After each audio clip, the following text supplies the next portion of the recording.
meron pa tayong 84.7% na hindi pa nakakapag-subscribe sa YouTube channel ko. Bagong lahat, huwag nating kakalimutan na mag-subscribe and click the bell para ma-receive ninyo lahat ng aking notifications. Mga pare ko'y Barangay Ginebra at si Mikey Williams ang pag-uusapan natin ngayong araw na ito.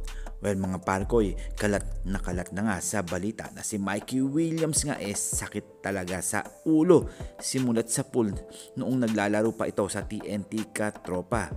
Ngayon sa strong group dahil maayos na talaga ang lahat na napag-usapan nila at pumayag na, pero hindi na naman dumating sa practice itong si Mikey Williams. Masakit sa ulo talaga kahit anong gawin ni Lau, wala talaga. Siyempre, naghintay sila Dwight Howard, Andre Blatch, Andre Robinson at iba pa. Pero walang dumating na Mikey Williams. Eto ngang kahit si Charles Chu ayaw na sagutin.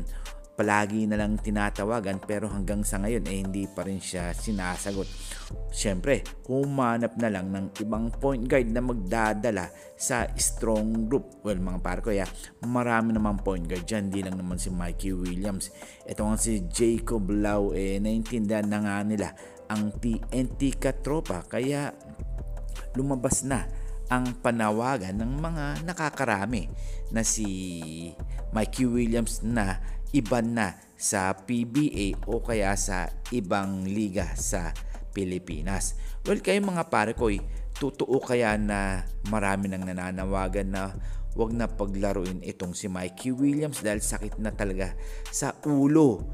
Kung bibigyan pa ng pagkakataon, well, maghihirap lang dyan yung mga kukuwang team dahil nga ilang beses na nga ito nagbigay ng sakit sa ulo sa ibang koponan.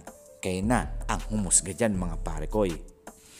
Well, pag-usapan naman natin ang Barangay Ginebra may chance to twice to beat kaya ang Gin Kings. Well, ang Phoenix Fuel Master nga meron ng twice to beat advantage na. Pati na ang SMB kapag tinalo na ang Blackwater Boxing.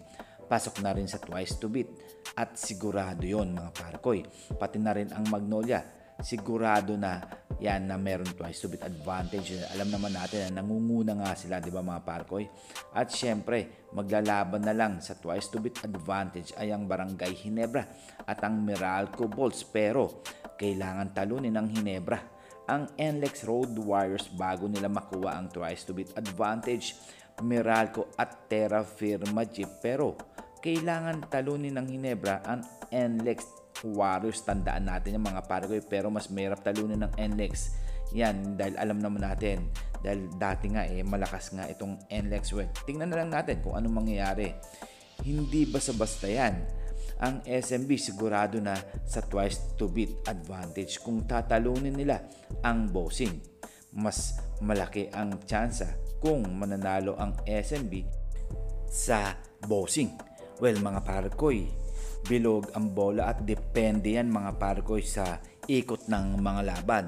At syempre, wag natin kakalimutan na magkomento at sasagot natin yan isa-isa. And this is Tondo Boy Vlogs. I'm out. God bless you all.